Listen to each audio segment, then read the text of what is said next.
Hello. Happy October to all. Cocktober. Cocktober is here. It's Locktober.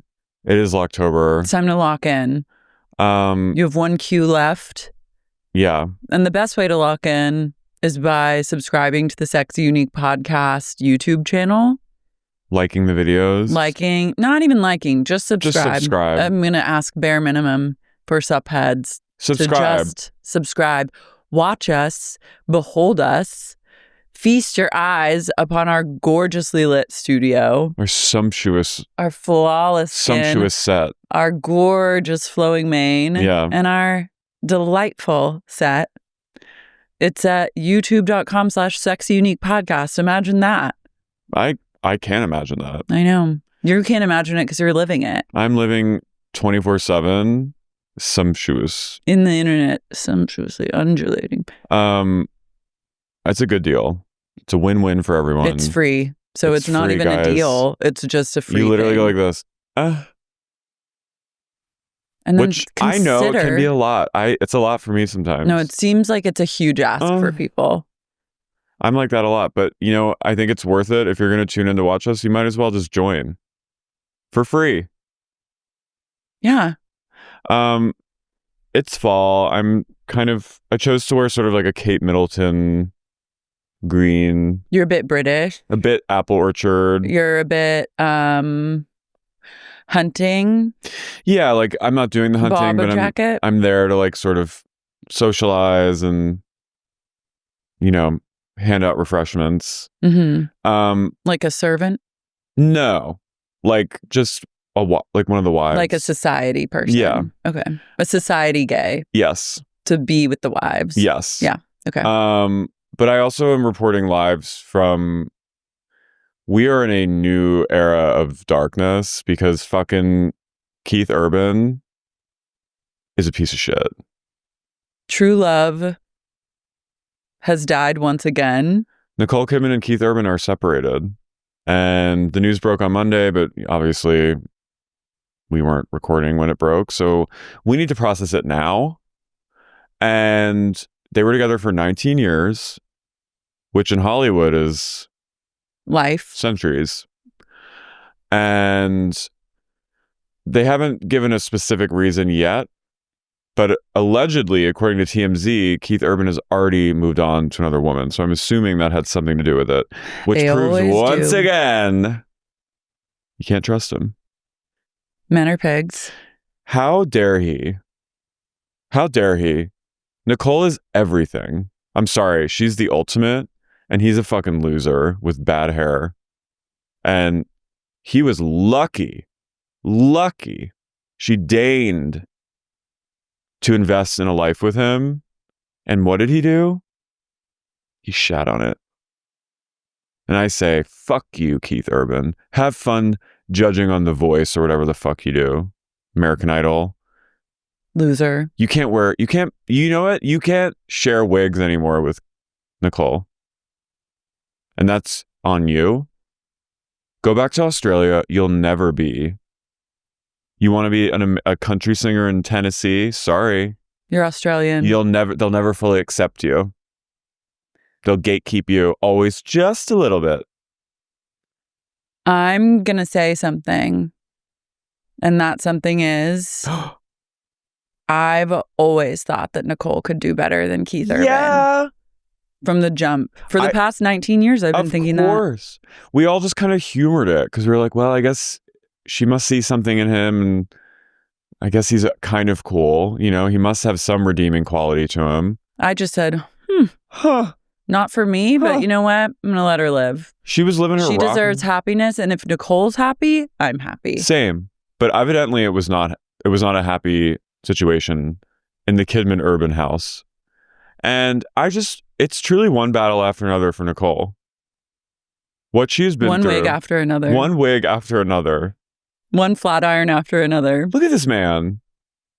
She does love a guy with that haircut, though. Tom had that haircut. Yeah, but I think she should go lesbian. I mean, the hottest couple ever. I'm sorry. They were hot. And also, I love the height difference between them is like so perfect. And he didn't even seem, back then, he seemed less bothered to be shorter. And he was just He was sort of less like, gay back then too. yeah, I think even if he is gay, he truly was in love with this woman, which I understand. Nicole can do that to someone. Mm-hmm. And I think he was proud to be a short king to his tall queen. And I think Keith, my assumption is he didn't have that self-assuredness. Look at him.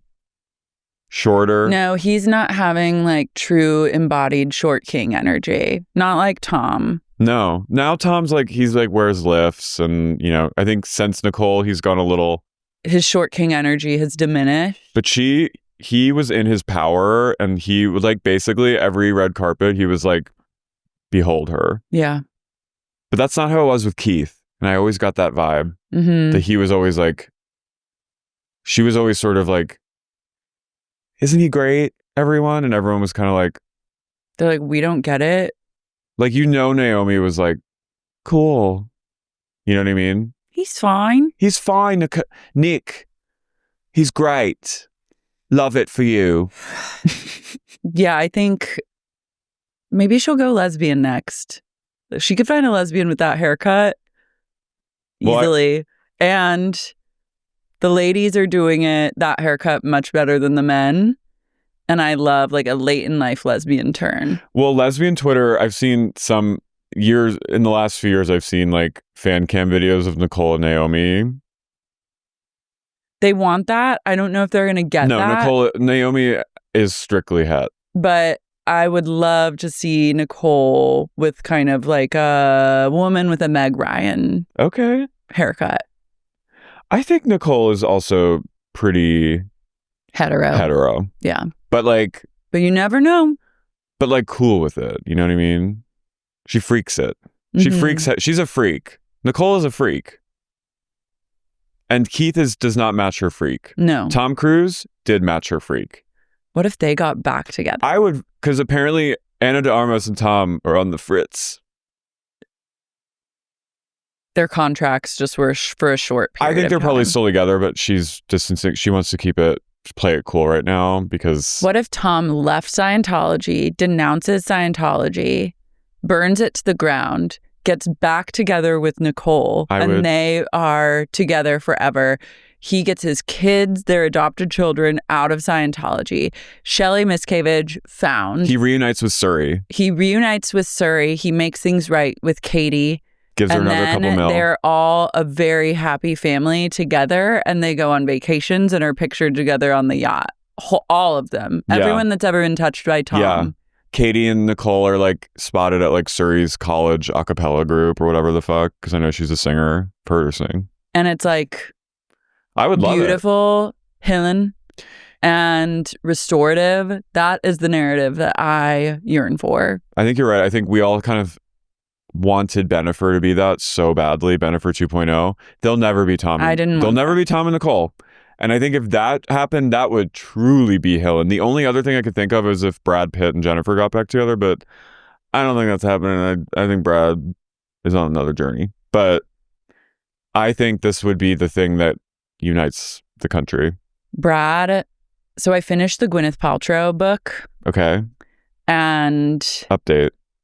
I enjoyed it, but I do think the woman that wrote it is a jealous hater at the end of the day. And she got too into like the haterade of it by the end. And I was like, you have an axe to grind. I'm over you.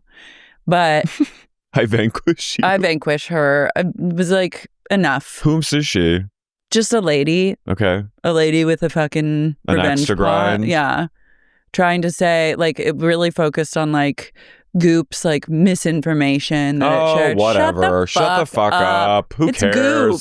It's not WebMD. Yeah, dumb God bitch. damn it. It's subjective. Let her fucking live. Let her just say what she wants. Haterade. Let her steam her puss. It was truly steeped in such haterade. I was like, enough from you. Enough from you.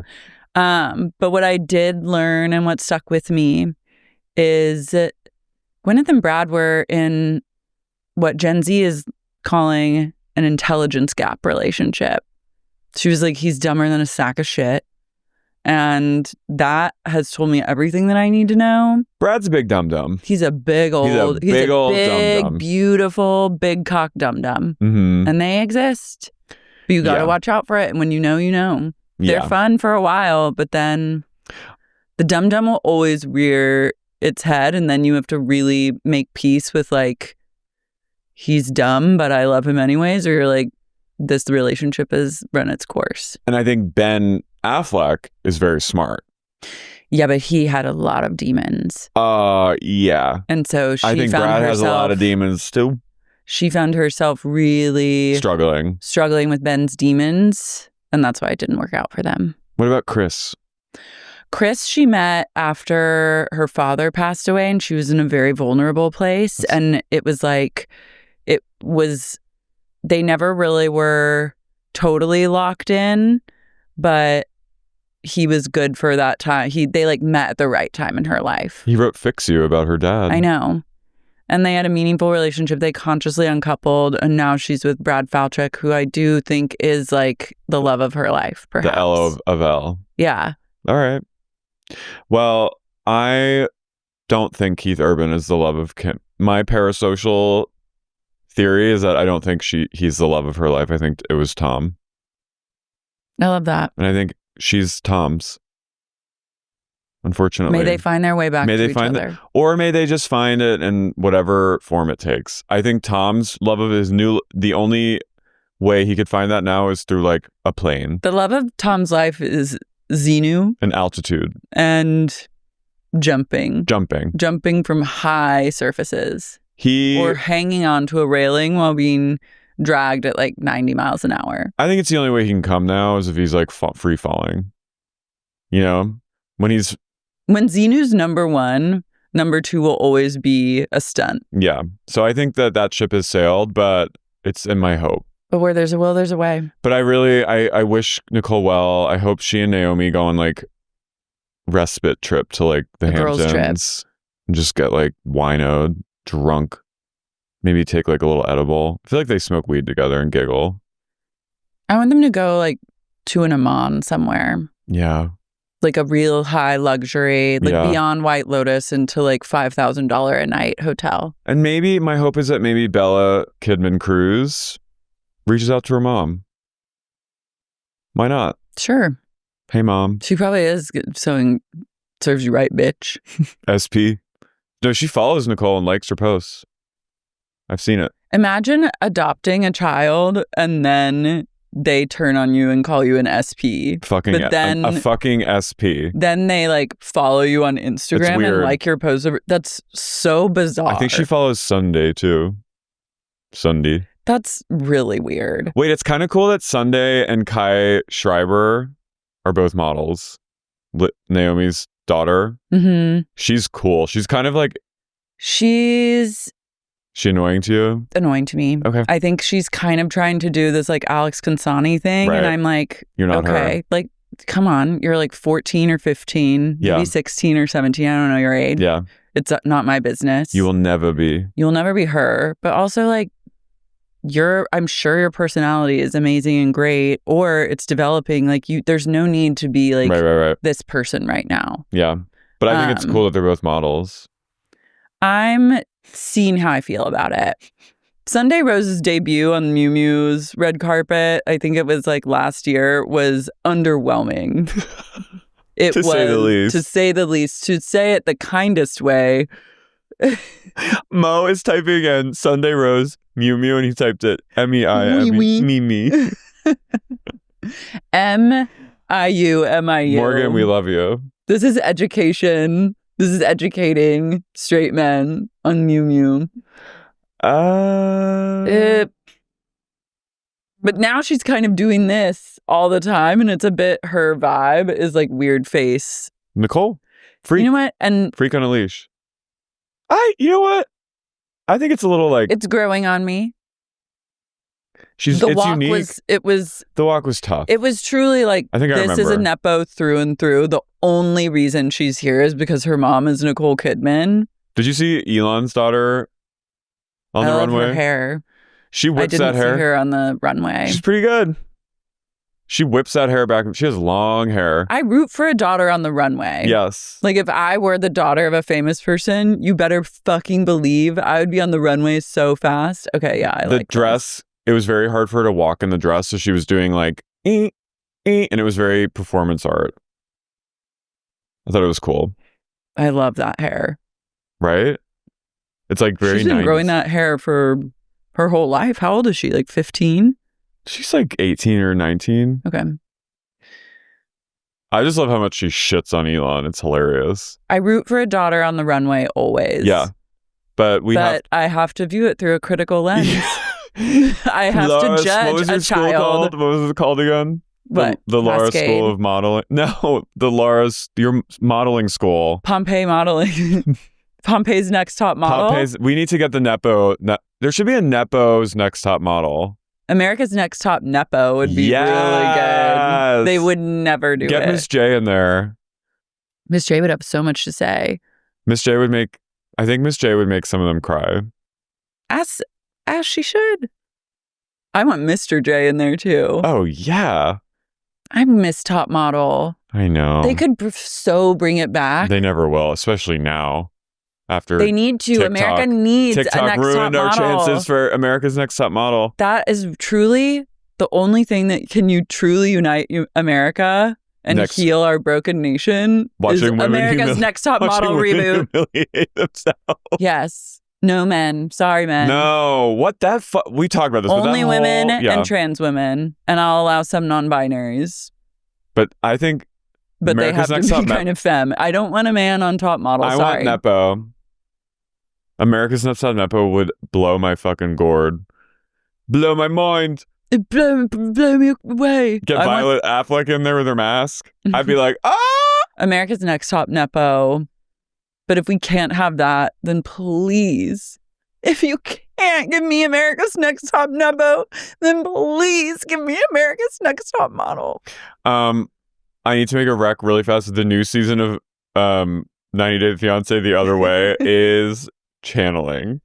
Really? Is this where they go to? They go to the countries? To the foreign country. That's important. That's the only way it can happen. That's how you got baby girl Lisa. You take their power away. No, you have to send them to like Serbia. Yeah, but there's a woman named Jenny who lives in India with her partner, her husband now. If they've been together for 15 years, Jenny and Sumit.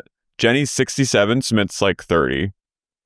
And they're rocking and rolling. Age gap relationship. Or he's like, I guess he's 30. He's 30 years younger. Like he's 13. He's 13 years old, but she lives with his family now, and his mom is younger than her. Wow. I just gotta say, it's something to behold. Okay, I'm gonna watch it. So mad. That's what she says. I love a good 90 Day the other way, which nothing has reached the peak of Baby Girl Lisa's season. Mommy. Baby Girl Lisa. Putting Baby Girl Lisa in the back of a truck and making her bring a goat to Mummy was truly next fucking level. Also, the way they all sort of they adapt like a lilt, a vague accent when they're speaking in English to the families of the partner. They all like. There's a guy who's from Maine and he's living in Indonesia, and he kind of adopted an accent when speaking to a lot of people do that. But there's also, Jenny. I think I've mentioned this before. Jenny's wild because when the family found out that they were together, because he was in an arranged marriage when they were first dating, she moved from Palm Springs to New Delhi. And when the family found out about her, in a group, they rushed their apartment and tried to kill her. Hell yeah. That's like, show me you really care. You know what I mean? Mm-hmm. If your family like won't kill your significant other. Now Mummy likes her. No, Mummy likes her.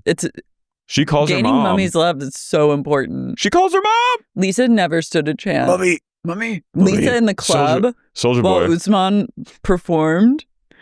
Looking at everyone being like, this is for me. Imagine being like in Usman's friend group.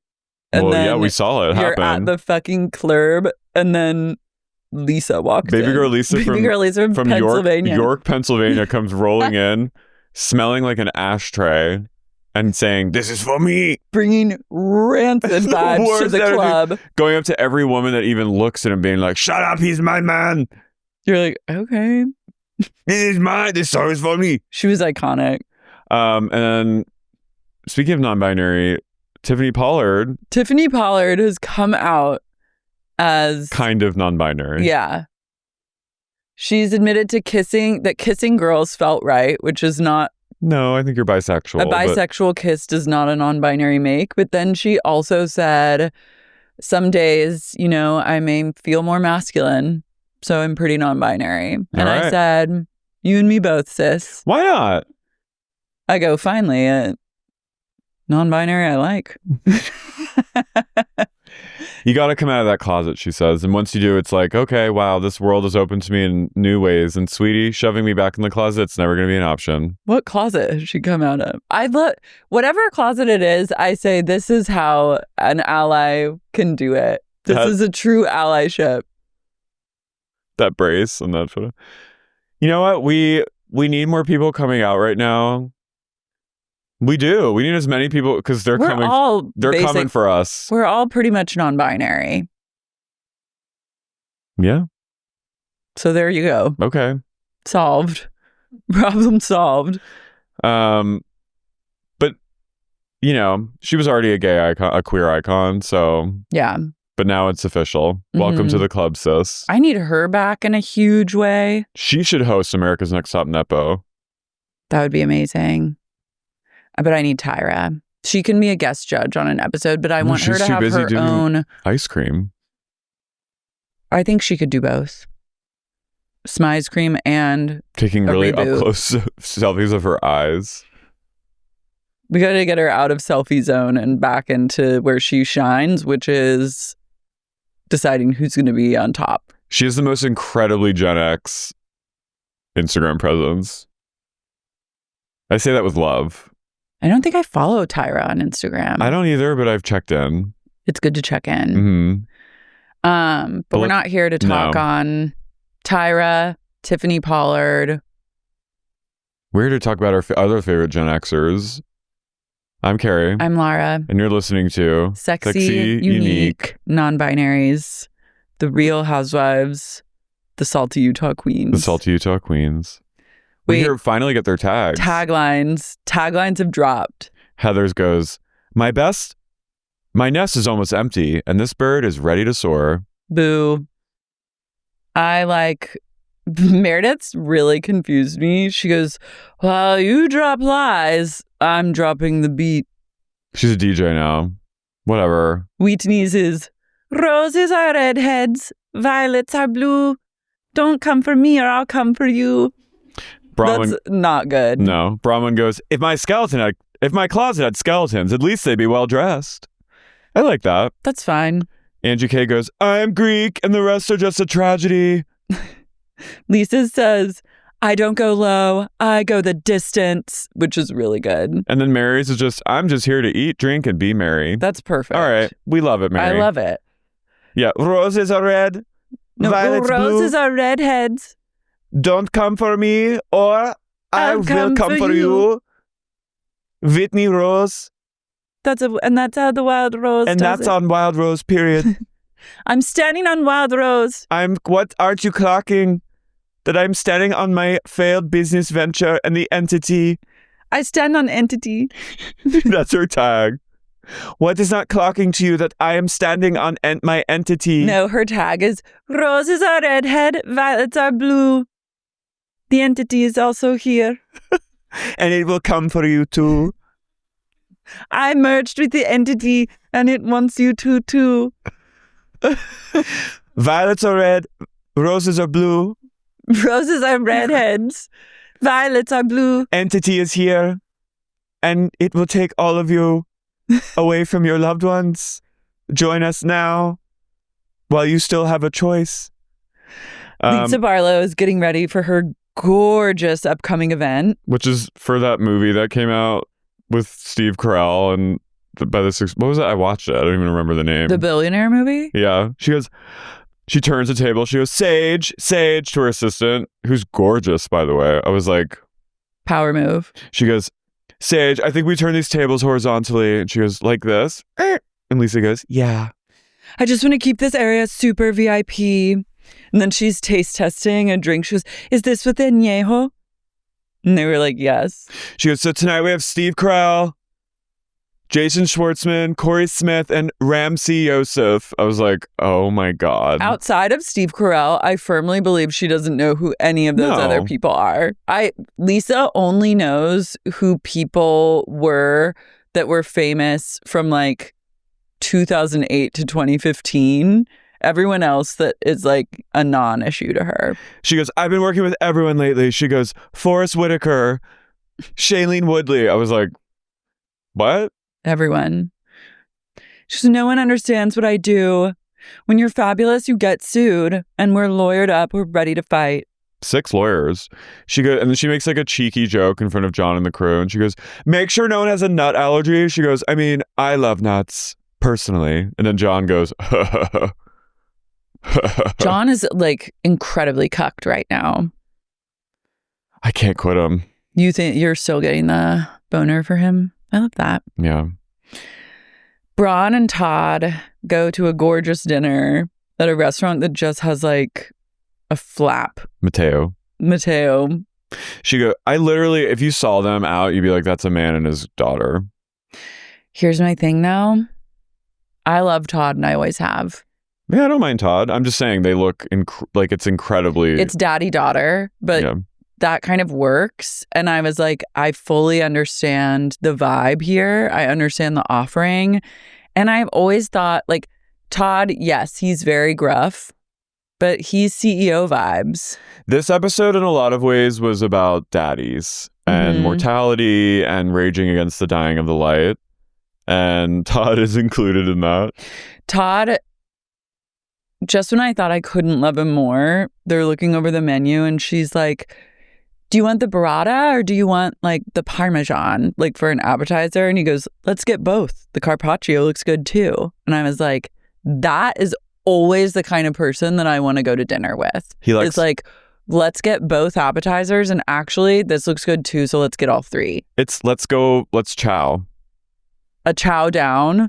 It's fun to have a friend to chow down with. But even funner to have a romantic partner to 100%. Chow down with. And even funner to have a romantic partner that pays for everything. Yeah. Who's also in a place of chow. Every waiter in Salt Lake City is gay.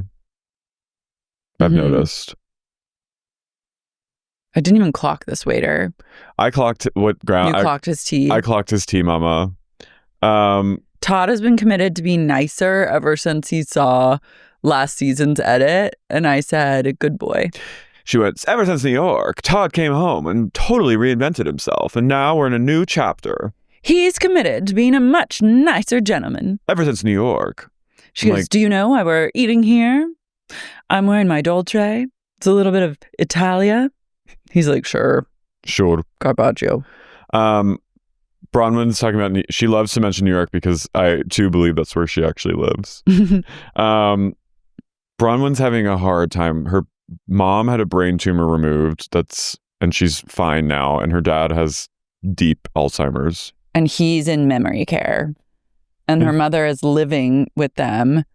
And Gwen's boyfriend is living with her too. So she has a full house. A full house. Todd's paying for everything. And Bron's just trying to like emotionally handle all of it.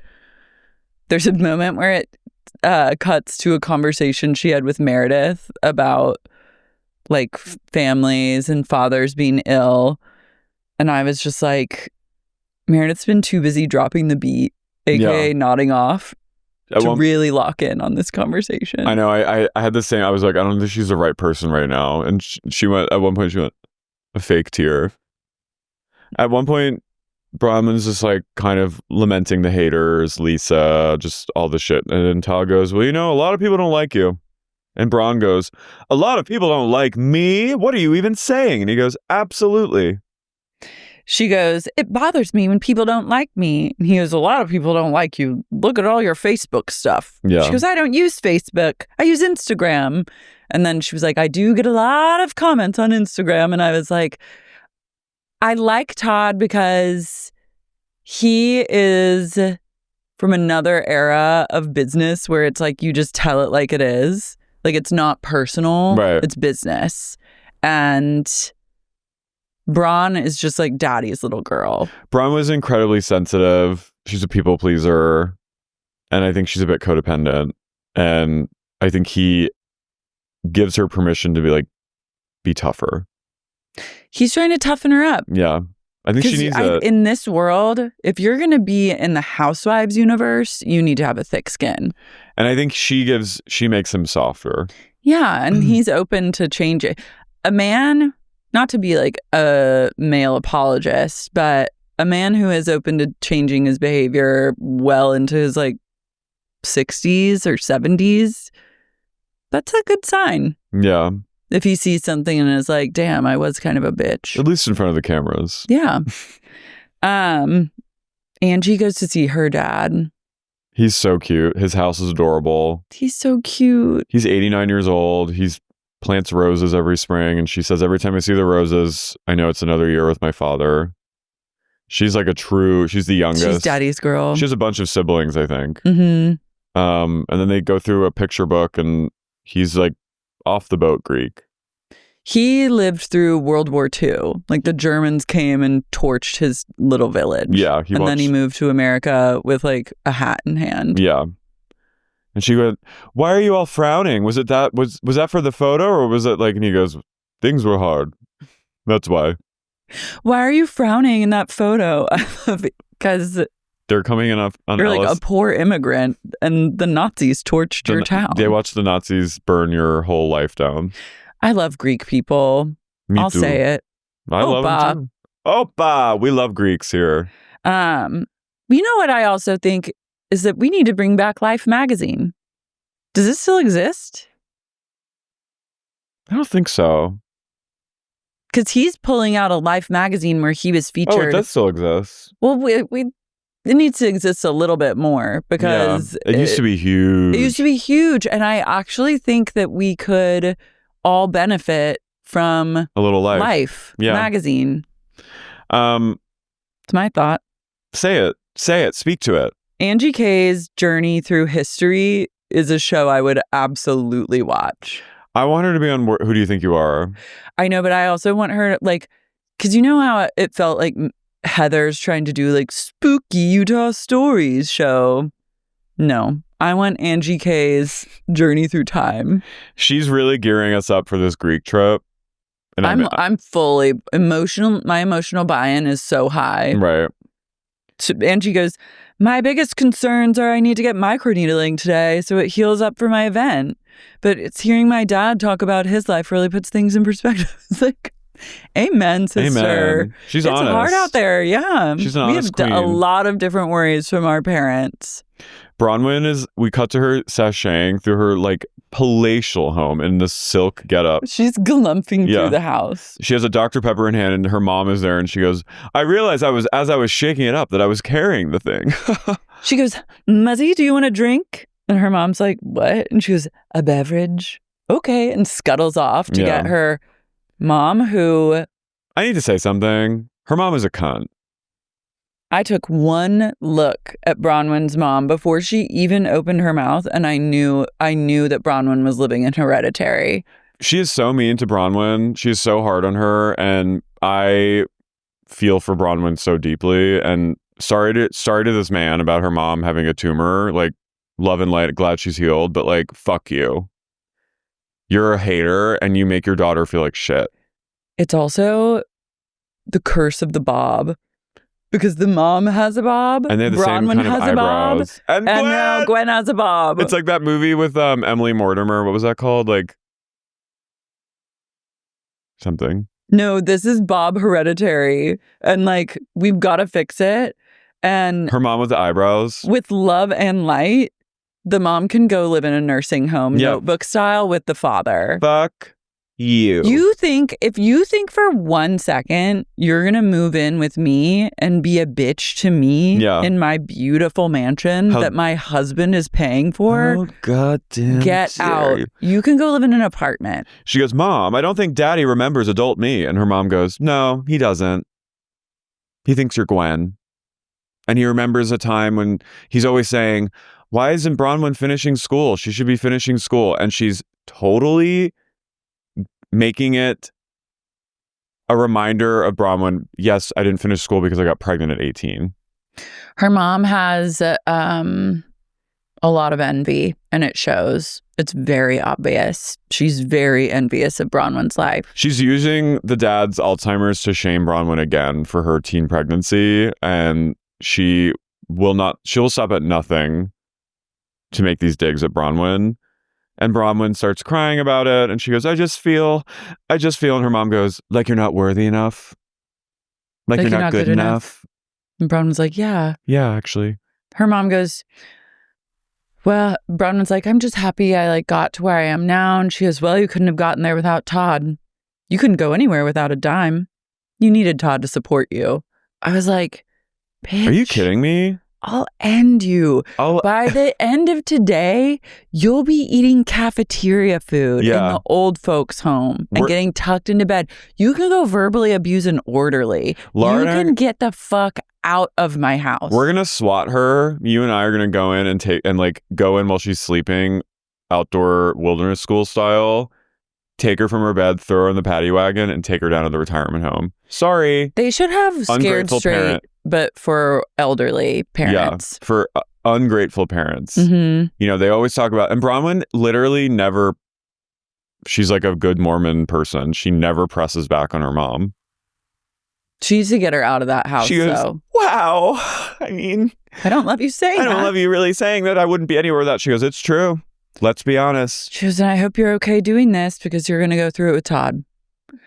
Do not put your fucking Alzheimer's journey onto my rich elderly husband. Yeah. Todd is fine. Todd's fine. He's in Japan.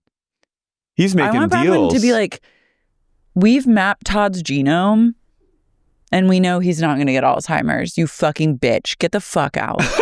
I wanted Bronwyn to go up, get in her face and go, remember last month when you were wetting yourself after the tumor removal? I'll make you wet yourself again.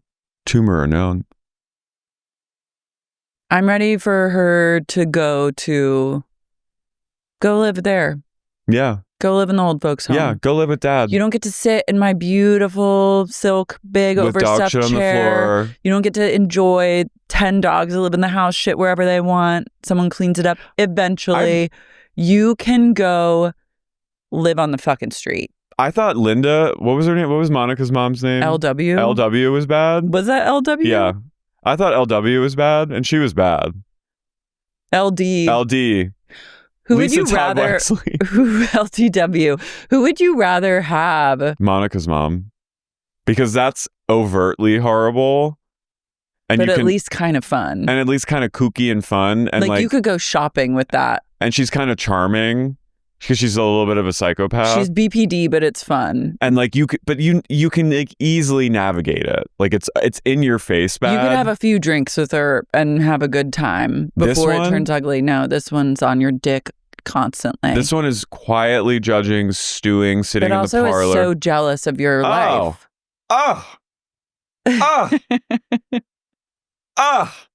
Jealous doesn't even say it. She hates her. For what she has. She hates her. Sorry. Doesn't matter how you do it. Your child succeeded. You should be happy. If you're not happy, if you don't feel like completely just like, yes, my life as a parent, a person who is a parent has multiple facets of their life. Yes. But in the world of parenting, if your child is living in a place like that, they've done well. And you should be like, I can rest easy, knowing that at least this person that I created is doing well. And if you can't see that, then you're a bad parent and you're selfish and you need to go to the retirement home. Yeah, I think if you're going to be a bitch on someone else's dime, like, out of here. That's really get bold. Her out. That's what I would bold. say. I'd say, Bron, get her out of here. She needs to kick her out. Sashay around in your silk. I love it. You don't need your mom to be sitting there with her. And she has those eyebrows. Her weird eyebrows. That she her always eyebrows. Her eyebrows. Her Times New Roman ass eyebrows. That where it's constantly just her being like, looking like, what? Oh, fuck you. She's like, is this cold? Witch. I was like, shut up. You witch. You Mormon literally witch. have no choice but to live here. Yeah, go back to Oakland. Bitch. Crone. Hag. You're just going to be like this? Evil. Monster. I'd lock her in her room. Get her out. Actually, the house probably is big enough where she could have her own room and you just hire a babysitter. Sitting there? Yeah. Well, you wouldn't be anywhere without Todd. And so what? No, neither would you. Yeah, neither would you, honey. That tumor that you got removed promptly. Who do you think paid for that? Who do you think paid for that? Could have let you just sat there and let it grow into malignancy. Let's get Gabriel on her ass. Where's Entity? Throw her in the entity. Throw her into the Get entity.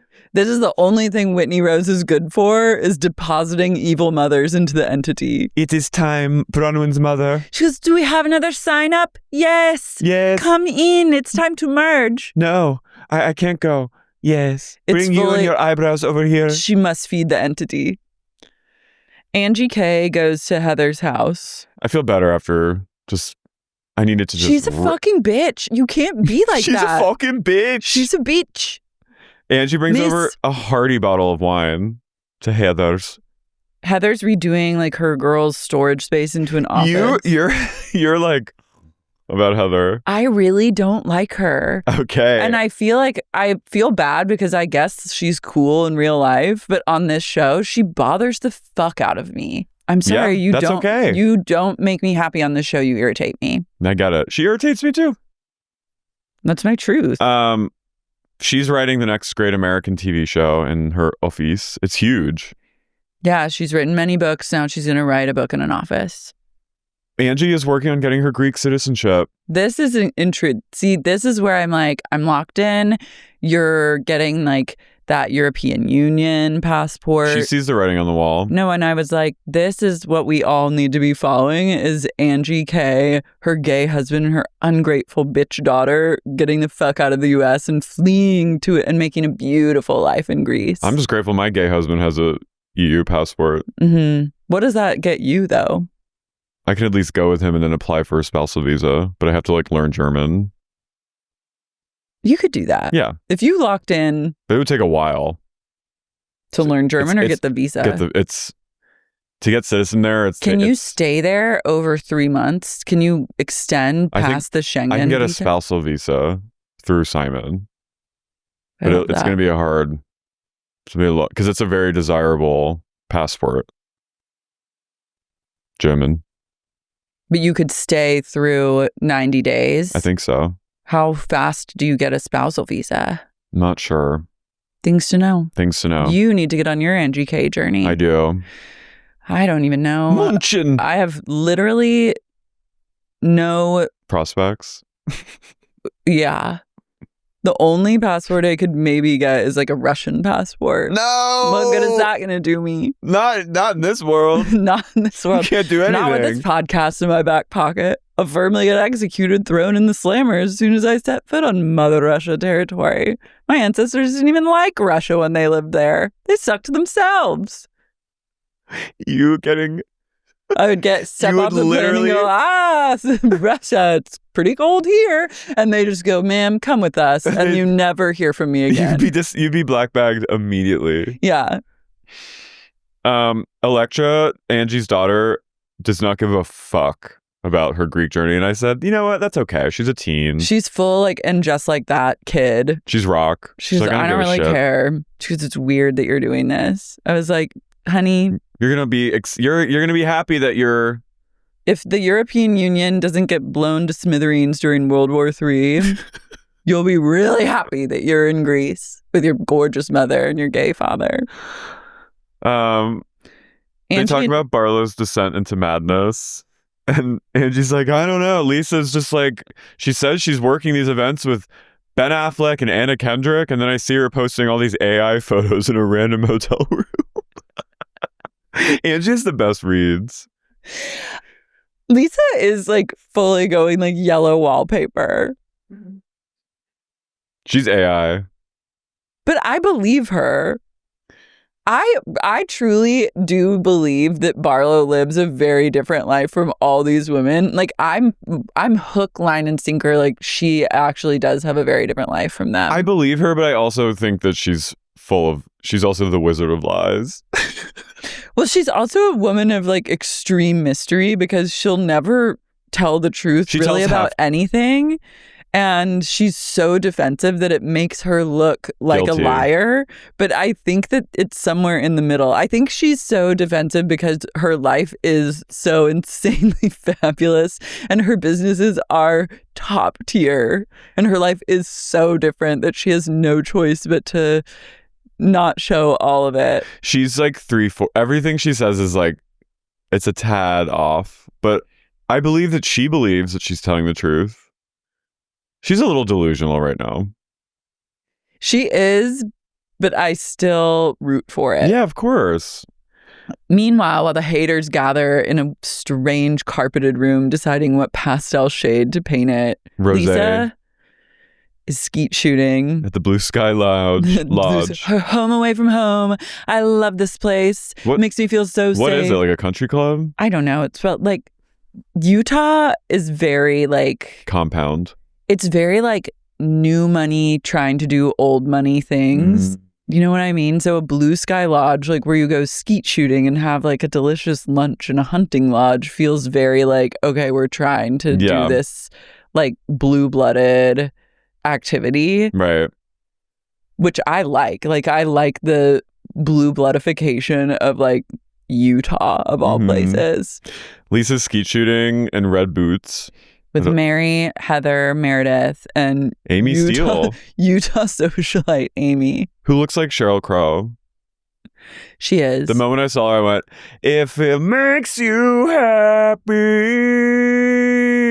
I'm still pissed that Brittany is not featured with her own snowflake and tagline. They're making her, they're just like, they know Britney's so down to like just be seen and heard. Even they're like, they're like not even paying her. No. But like the way they're soft launching Amy Steele is, some might say, too soft. Blue sky's a refuge for me. I love it here. Lisa goes, Amy's like shooting her skeet and Lisa goes, you got this. Also, Heather walks in and she goes, where is everyone else? And she's like, they're meeting us later for lunch. So Heather goes, oh, is this an elite group? This is the A team and the D team will be at lunch. Not even the B team. Have you been skeet shooting? Yes, once, and I never hit anything. It's hard. It's hard, but when you do hit it, it's so fun. I'm actually a good shot. I love that. Do you believe me? I like a gun. I don't like to shoot a moving target. I like to shoot a can with a gun. I went once in college with my friend and our dads who were friends, and his dad was really into shooting, and we were both really hungover, and I kind of held the gun, like the rifle, like in a annoying way, and he said, son, my friend's dad, do you think this is how a man should hold a gun, or a person should hold a gun? I was like, oh, he got your ass.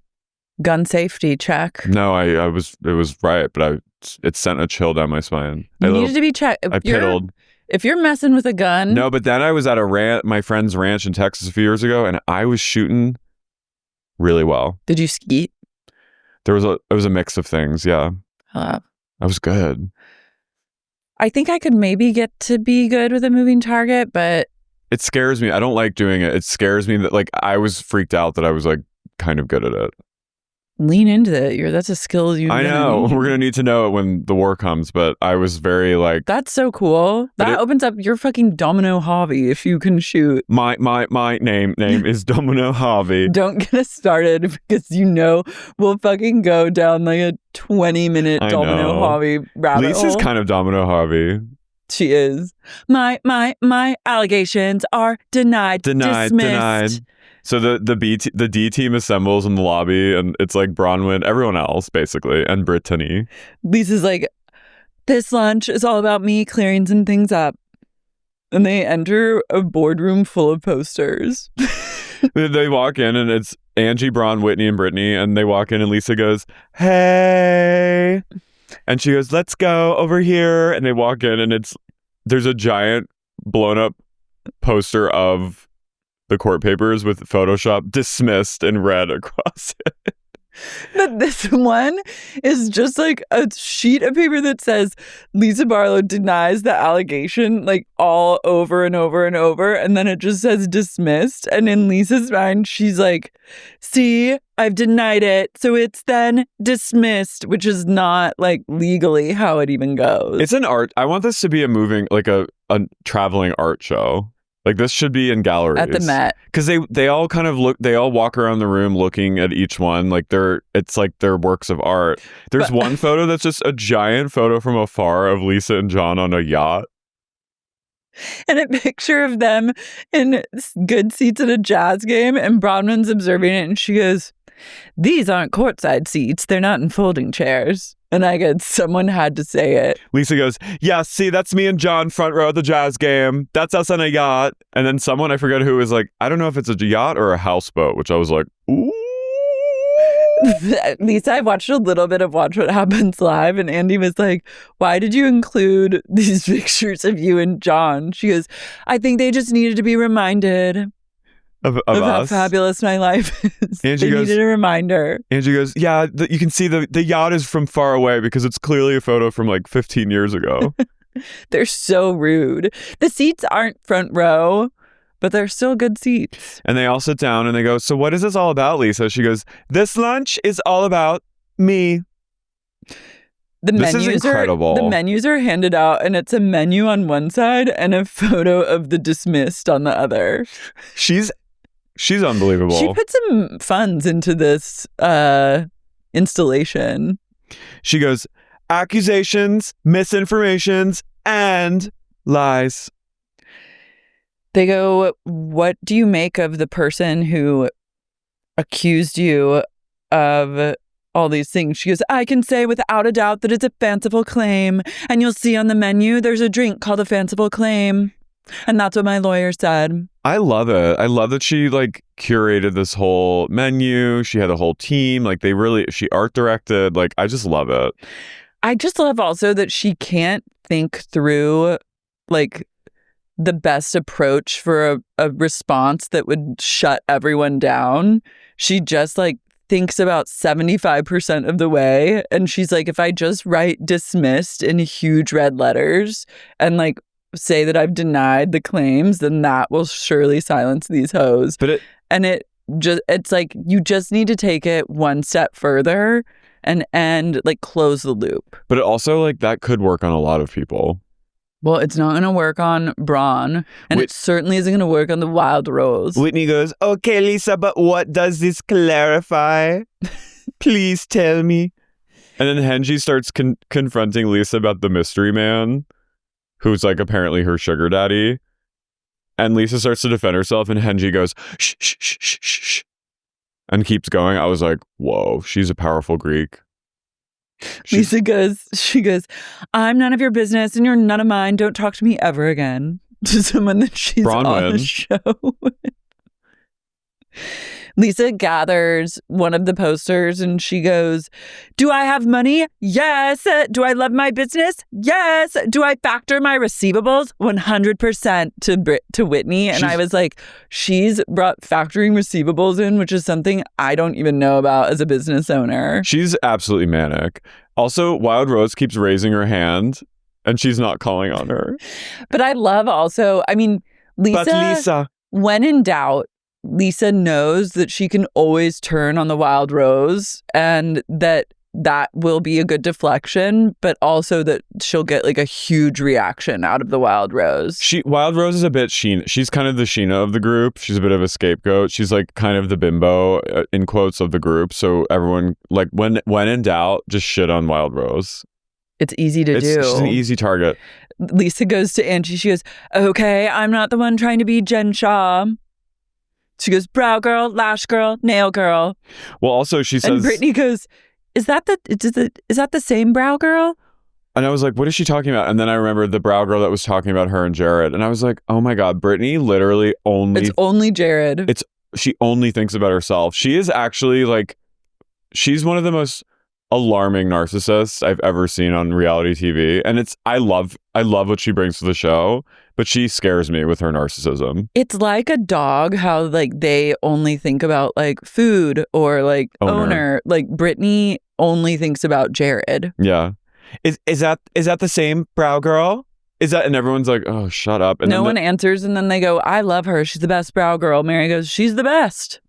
And then this server comes in and she's like trying not to laugh. And I'm like, I love this queen. You know, she's like been listening and is like crying. I love submitting waiters and other service people to housewives. Like it's a trope to me that never gets old. Like it's very Downton Abbey. Wild Rose goes, okay, please, let me speak. And she gets called on and she goes, may I ask a question? And Lisa goes, ask a question. And then Meredith goes, Whitney, there are a lot of accusations about you, though, before you even ask your question. Can I ask you a question that will clarify a lot? She goes, if you're accused of asking for $400,000 and we're tagged in it, what are we supposed to think? And then when Meredith pipes up, Whitney goes, oh, so funny. Now you pipe in. You were silent while camping, Meredith. And Meredith goes, no, I was not silent. I was not silent. And Brittany goes, yes, I do think it is funny, Meredith, that you didn't defend Lisa on the trip. And Meredith goes, lies. Even Mary was like, you were silent. And she goes, she wasn't really silent. She did say, she spoke up a tad. She came out of a coma to say one thing and then went back into a coma. And she goes, they're all lying to you, Lisa, and I did defend you. And Lisa goes, I believe you. She goes, don't buy into it. They're trying to cause problems between us. But she talks to Bronwyn and she goes, you are only coming for me because I exposed the lie you told about the jewelry, which is probably a little true. But she goes, Bronwyn goes, okay, whatever. You said that you said I suck dick for money. You basically called me a common whore. And then Lisa's like, you know what? Save it for your husband, who is a low-life misogynist. And I was like, what? Since when do you care? Yeah. Bronwyn goes, actually, the misogynist in the room is the same one who says that I suck dick for money. She goes, how is that misogynist? And Bronwyn goes, it's girl on girl bullshit. That's what I say. And she goes, I was at Ben Affleck and Blake Lively and Anna Kendrick's movie premieres. And she goes, and how are you unwinding your business? To Whitney. She goes, Whitney, you're the last person who needs to be talking right now. You're a disgusting redhead. And Whitney goes, redneck. Also, I do love at one point when Angie starts getting piled on by Lisa, Mary pipes in to defend Angie. Yes, I said that's my friendship. But redneck. The Wild Rose gets heated and starts going off. She stands up. She goes, I don't source from Alibaba. I am fighting for Wild Rose beauty. She goes, and she points at Lisa and everyone, she goes, she is scared. She's so scared. And Lisa goes, I'm not scared. And Whitney goes, you're scared of the truth. You are scared an entity will expose you. You will face the entity whether you like it or not. The entity always wins in the end and they always tell the truth. You will be revealed in front of the entity and I will see to it. Whitney, I love that Alibaba got brought into it once again. I know. And then you just hear Meredith she goes, I am fighting for Wild Rose Beauty. And Meredith goes, she's a liar. She's a liar. She's a liar. And Whitney like kind of shoves her. Whitney gets physical. Mm-hmm. And then she storms off. You just hear Mary going, Whitney. She goes, Whitney, sit down. She goes, sit down, Whitney. She loves Whitney. I think that she puts up with Whitney. I think she's grown to like appreciate her as like a little sister that she can guide. That's what I think. Whitney, sit down. Come on. So I'm slowly gleaning what the basis of Whitney's business issues are. Mm-hmm. I'm not. My hypothesis is that you playing songs? No, I got an alert from Citizen about the National Guard going into. You turn on focus mode. Do not disturb. I thought it was on. I'm sorry. Sorry, y'all. My hypothesis is that your hypotheses. The Wild Rose, like, accidentally sold Wild Rose Beauty to the entity and now she has to buy it back.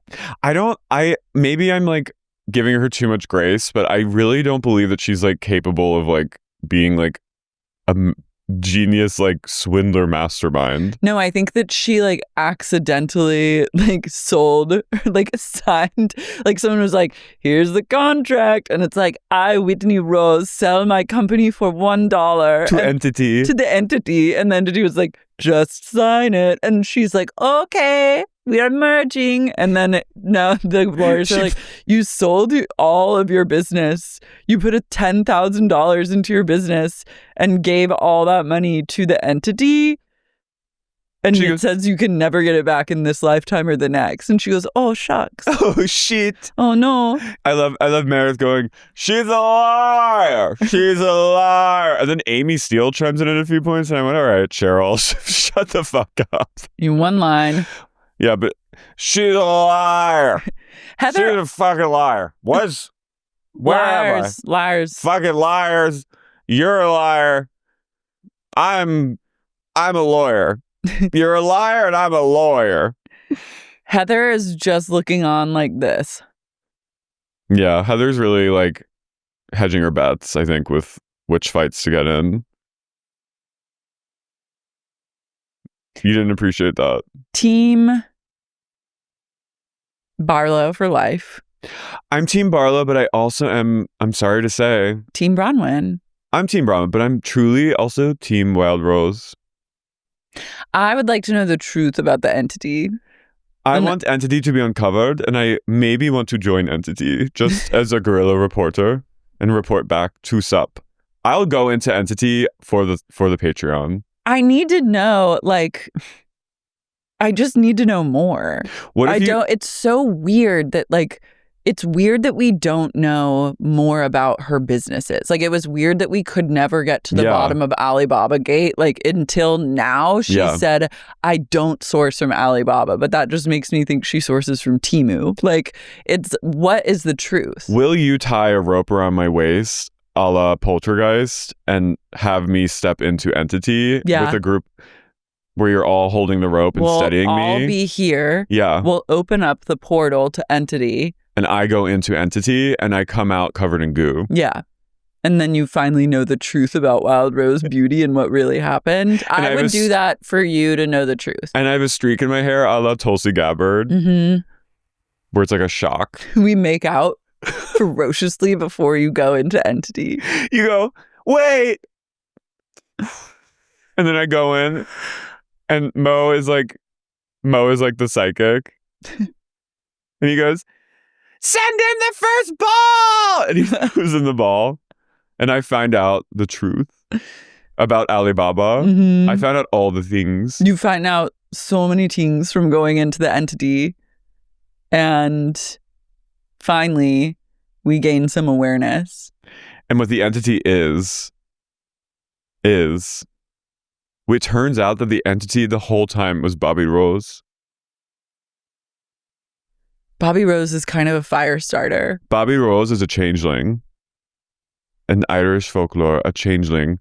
And she has been posing as their daughter for her entire life. And it's revealed at the end that Bobby Rose's whole time was 1,000,000 years old. I believe that. Yeah. She probably Bobby Rose emerged from the man-made pond in the suburbs where Whitney lives.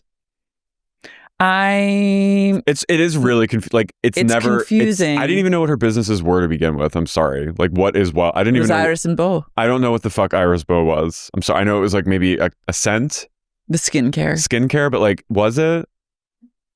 Well, I think it was an MLM. Yeah. But then I don't know. But don't say that in the presence of Wild Rose because she will defend her honor of Iris and Beau. I think it would have done better as Iris and Beau. Just saying. But ain't broke, don't fix it. Yeah. I don't understand, but I will be maybe going on TikTok to gain more clarity. But it ends with Wild Rose is truly like red in the face. She storms off. She's pizza face and she storms out of the Stone Lodge. And it's to be continued. Yeah. I love Mary though. Mary just wants everyone to stay at the table. Whitney. She doesn't like it when people leave the table. Whitney, don't leave. Come on. Let her leave. She's a liar. Meredith hates Whitney. I get it. I understand. What? I get it. No, I know. She's a fucking annoying. She's annoying and so stupid. She is truly. She's a true idiot. She's an idiot. She's a little too loud. She's a little bit of an imbecile. Yeah. And so when you're like smart, dum-dums are hard to deal with. Yeah. And she's hot-headed. You can light her up so easily. And she's younger than all of them. So I think that in the back of their head. True. I think there is I think there's a sliver of it. Definitely. I think that's why Heather's had some issues with her too. There's a little I don't know if it's Heather jealousy. doesn't have issues now because Whitney's failing. So Heather is up here. So then that is like their relationship's never been better. It's a bit Jill Zarin and Bethany. Yeah, but I think when the Wild Rose is having success and really being embodied and like getting her shit together. When she's delicious in her own body. She's delicious in her body, so yummy. Then Heather has a lot of problems. Wait, speaking of Bethany, did you see the video of her with Jane Fonda? I just saw like a reaction video where Jane Fonda was like... She was literally like, who is this insane person? Imagine like going to somewhere and then suddenly Bethany Frankel appears with like someone filming her and she's screaming in your face. To Jane Fonda, the last person I'd want to do that to. Mm-hmm. Like the chicest person ever. Bethany truly, there are no limits to what havoc she will put people through. She's been Nightcrawler. Totally. Anyway, will you go with me into Entity? That's a question for all of our listeners. The first people we invite to Entity are, of course, our cult members. Nadav Haviv. Cara England. $1 Million Hair Baby. Sexy, unique, Gandalf. Ro Rosengarten. Ash Kelly. One of the Dolls. Teddy the Schnauzer and Tony and Mango's cult. Delisle Alex. Obviously. Emily Vaughan. Gina Sapienza. Sarah Elizabeth from Boston. Lucy from London. Brooke Johansson. Lilia Farrell. Butternuts Posh. Brittany Rindom Weiss. Danielle from the Brim. Mozatov Laws. Mary. Katie Sulin. Jess. Diego and Darian. DC's Tom Ford couple. Matthew Thomas. Owsley Robinson. Mariah Kay. Kathy West. Orlando. Patron of the Fart. Nick Sadiers. Mr. Brandon. Emily. Kim Lucas. Drone. Drew from Toronto. The Marchesa Casati. Katie the sub-lawyer. RJ. Modern Counseling McLean, Virginia. JP Pratima. Many people offered up to the Entity today. Many people are talking about going into Entity. Let you be one of those people. Goodbye. Goodbye. Sexy Unique Podcast is created and hosted by me, Lara Marie Shane-Halls, and co-hosted by the inimitable Carrie O'Donnell. This episode is produced by Sierra Pavia. The audio and video versions are edited by Morgan McDonald. Production and post-production services provided by Bad Ladder. Additional production assistance provided by Jen Shad.